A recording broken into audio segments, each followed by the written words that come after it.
Hello and welcome back to our channel Trading for Beginners. Today in this video I'm going to show you how to recover your MetaMask account or how to reset your forgotten MetaMask.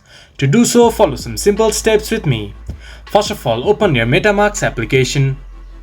Then this type of interface will appear in your screen.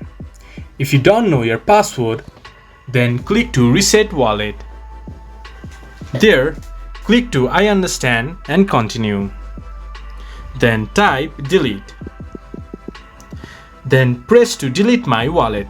Then your password will be reset. There, then go to import using secret recovery phase.